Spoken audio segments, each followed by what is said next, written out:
Radio Pays, en partenariat avec le Grand Hôtel Montabo, vous propose le Zoom. Aujourd'hui, quand un agent secret américain pose ses bagages en Guyane. Bonjour Florian.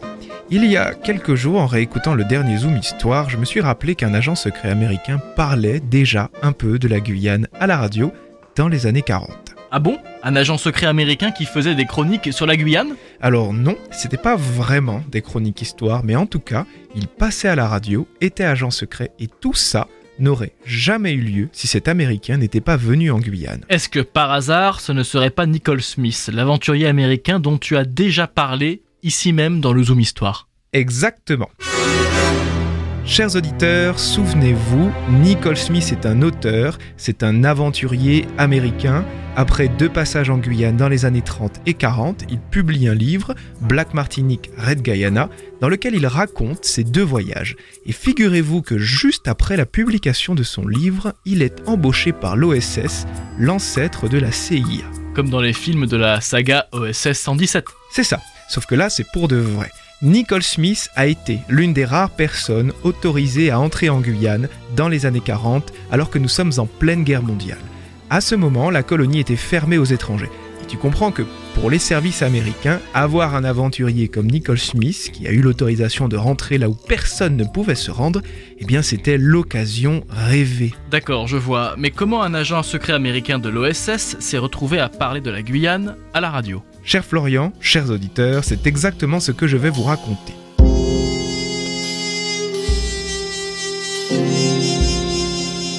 Aux yeux des services secrets américains, Nicole Smith possède plein de qualités. Il parle très bien français, ce qui est plutôt rare pour un Américain. Il a le sens du relationnel, c'est un excellent diplomate, ce qui est plutôt rare pour un Américain. Et surtout, il quitte Cayenne avec un carnet d'adresses bien rempli. Et j'espère que la CIA ne nous a pas mis sur écoute. Je l'espère aussi, mais bon, prenons le risque. Et donc, les services secrets lui donnent une mission. Absolument. Au moment où Smith devient agent secret, on est encore en pleine Seconde Guerre mondiale. La France est sous le régime du maréchal Pétain. Le gouvernement s'est installé à Vichy. Les Américains entretiennent de bonnes relations avec la France, mais voilà, cela ne les empêche pas de faire un peu d'espionnage. Qui n'a jamais rêvé d'espionner ses voisins, après tout ? Eh bien, pas moi, Florian, pas moi. Oui, bien sûr, Rémi, on va te croire. Enfin bon. Chers auditeurs, je donne la parole à Nicole Smith. C'est lui qui vous expliquera ce que la Guyane vient faire dans toute cette histoire d'espionnage.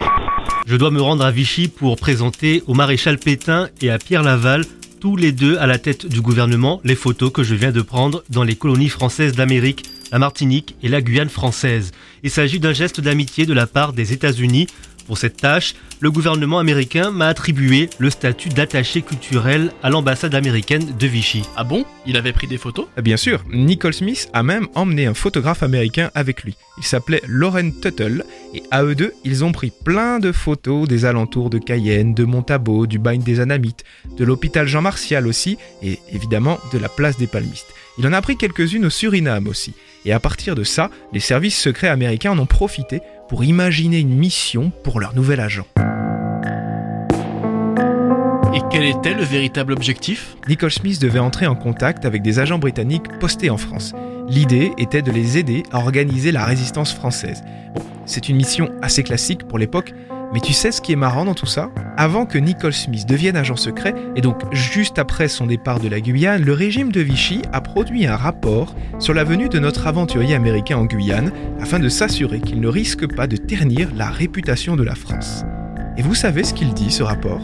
Eh bien que Nicole Smith est plutôt sympathisant du régime de Vichy, qu'il n'y a pas vraiment d'inquiétude à avoir le concernant. Ah oui, donc en fait, le seul Américain que Vichy a autorisé à entrer en Guyane pendant la guerre va devenir l'agent secret qui va les espionner. T'as tout compris, tu parles d'un mauvais business. Bon, en tout cas, ça va pas bien se passer du tout, cette histoire. Chers auditeurs, je redonne la parole à Nicole Smith. La veille de mon départ, j'ai reçu une nouvelle terrible.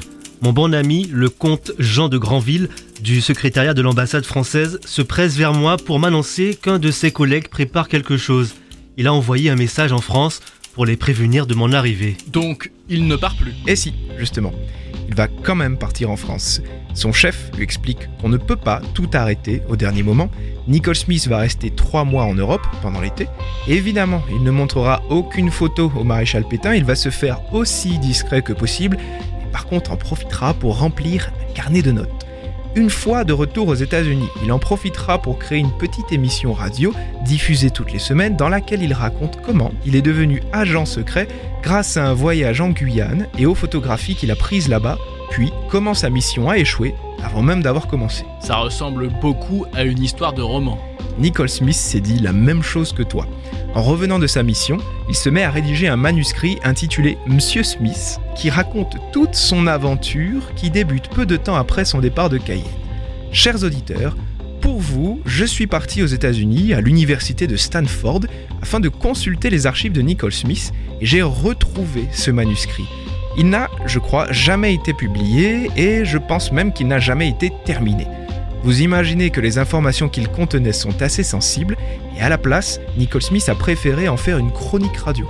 Et pour vous, toujours, ce matin, j'ai traduit l'annonce. La compagnie Albert Samuel vous présente Nicole Smith, explorateur célèbre dans le monde entier et auteur de plusieurs ouvrages. Ce soir, Nicole Smith vous raconte le premier épisode de ses nouvelles aventures comme agent secret et lieutenant-colonel de l'OSS pendant la Seconde Guerre mondiale. Colonel Smith, ces dernières années ont été très bizarres pour vous, non? Agent secret en France, sous le gouvernement de Vichy, puis plus tard au royaume de Siam, comment avez-vous décroché cet emploi? Ce n'est pas le genre de travail qu'on trouve seulement en étudiant. Chers auditeurs, je ne sais pas ce que vous faites ce vendredi matin, mais si vous en avez l'opportunité, n'hésitez pas à explorer des pays lointains. Peut-être deviendrez-vous agent secret. Mieux encore, vous finirez à la radio.